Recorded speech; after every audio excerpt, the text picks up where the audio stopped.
Alors me voilà cette fois au cœur de l'Auvergne pour ce 15e jour du calendrier de l'Avent. Je me trouve devant les caves d'affinage du Saint-Nectaire et c'est vraiment typique ces caves parce que c'est vraiment des labyrinthes, ça a été creusé dans la larve et initialement c'était pas des caves à fromage, c'est des caves à vin. Mais l'histoire du Saint-Nectaire est encore plus âgée.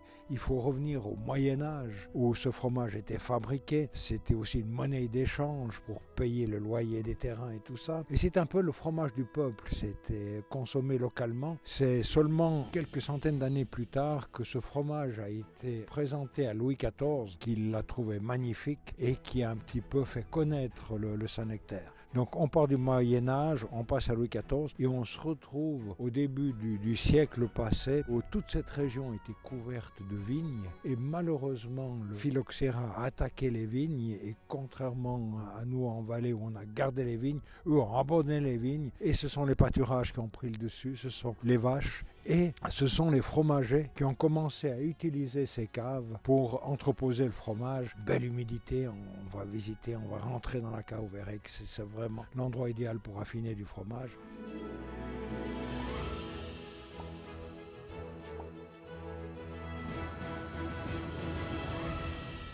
Et pour cela, je suis accompagné de Pierrot Bellonté, le propriétaire de la ferme Bellonté. Bonjour Pierrot. Bonjour. Il y a un point commun qu'on a ensemble. On est tous les deux plus que sexagénaires, nés en 1955. Et 1955, c'est l'année où le Saint-Nectaire a été AOP. Donc c'est pas mal ça quand même. Alors, en route pour un petit peu rentrer dans ces caves à la découverte de tes fromages. Ça a été creusé à la main et... Ça a été creusé, on voit les coups de pioche. Et ça quoi, ça a 200 ans, voire même plus. Je pense, oui. Ah oui. Et ça a abandonné. Pourquoi il y en a tout plein qui sont ouvertes? Ça sont abandonnées. Elles avaient des cadres en bois, des carrés pour l'air, pour le vin. Et on peut rentrer quand même? Oui, oui. À mon avis, ils ne sont pas démolis. Hein. Non. Il n'y en a aucune qui est pareille. Il y a la longueur aussi qui joue. Il y en a qui sont moins longues. Elles sont toutes creusées, ça n'a rien à voir. Celle-là, c'est une ancienne boîte de nuit. Ils avaient fait une boîte de nuit dans la cave? Dans la cave, à Saint-Julien. Les rugbyman de Montaigu. Donc là, on a fini. Il est en affinage pour quelques semaines. Donc, revenons alors au départ. On a le lait. Une fois que c'est la fin de la traite, on met la présure. Donc, pour cailler le lait, il faut attendre 35 minutes. Après, on a un appareil qui brise le cahier en petit fin, grain fin. On recale les fromages un peu pour assembler tout. On sort le sérum qu'on appelle le petit lait. On coupe en tranches. On passe sous la mouleuse. On les met dans un linge. On les sale des deux côtés. On met le label fermier dessus. Et après ça, on le met sous le pressoir pendant 12 heures. Ah, vous le pressez légèrement. Voilà, à 4 kg. Et après, là, on le sort et on le met en chambre froide. Pendant 8 jours à sécher là-haut à la ferme. Et après, on les amène blancs. On les amène après ici en cave. Et en cave, on les tourne tous les 8 jours. Une fabrication plus ou moins traditionnelle d'un fromage, très peu pressé. Comme tous les fromages dans un linge. Hein. Dans un linge et mis dans un moule. Quand ils arrivent en cave, ils sont blancs. Et quand ils sortent, ils sont gris. Ces champignons dès le début, ont été naturellement... C'est naturel dans la cave. Donc, idéalement, il faut garder la cave naturelle. Elles ont plus de 200 ans pour vraiment avoir le développement de ce beau champignon qui est le poil de chat. J'ai une autre question concernant le Saint-Nectaire que j'ai souvent dans mes caves. Parfois, ils sont comme ça. Ils sont sur mes râteliers, pas de souci. Assez fermes, mais parfois, ils sont tellement crémeux. Ils éclatent. C'est un nectaire qui éclate un petit peu. Et c'est intéressant pour moi, parce que je viens avec le couteau, puis je déguste en même temps. Oui. Mais c'est dû à quoi? Il y a la nourriture des bêtes et tout qui joue. Suivant comment les vaches sont nourries. Il faut faire les rations et tout, parce que suivant comment on gère, on peut avoir ces problèmes-là, trop riches. Oui. Donc le fromage, il pète après. Mais est-ce qu'il y a une période de l'année où il serait plus ferme et une autre période où il serait plus tendre? Je vous expliquais tout à l'heure, à cette époque-là, puisque les vaches sont dedans, elles mangent du foin, donc les vaches mangent plus de sec que l'été. L'herbe verte et tout, ou le regain, ça n'a rien à voir. Donc les plus crémeux en été? Les plus crémeux, ça qu'on retrouve en été, c'est logique. Quand on déguste un Saint-Nectaire, je dis toujours, c'est vraiment ce goût particulier du Saint-Nectaire qu'on va se rappeler toute notre vie de ce goût-là. C'est tellement typé. Oui. C'est vrai que c'est spécial par rapport à d'autres fromages. Mais pourquoi on a ce goût typé? Est-ce que c'est le champignon? La nature et la croûte qui font ça. Et je vous reviens surtout de la cave aussi qui le fait. Donc c'est vraiment la cave qui fait tout. C'est pour ça qu'on dit que le Saint-Nectaire c'est spécial. Et l'agriculteur, on ne les fabrique pas tous pareil. Ça ne change pas beaucoup la fabrication, mais les caves changent. Vous prêchez un convaincu. Moi j'ai des caves qui ont 200 ans et je vois l'évolution des fromages. c'est magnifique. Conservez bien précieusement ces caves de Saint-Nectaire, c'est magnifique. Est-ce que vous mangez la croûte du fromage? Il y en a qui la mangent. Oui. Nous, moi, ce que je fais, je la mange pas, mais je la cure avec le couteau. Dessus, le bord. Ouais.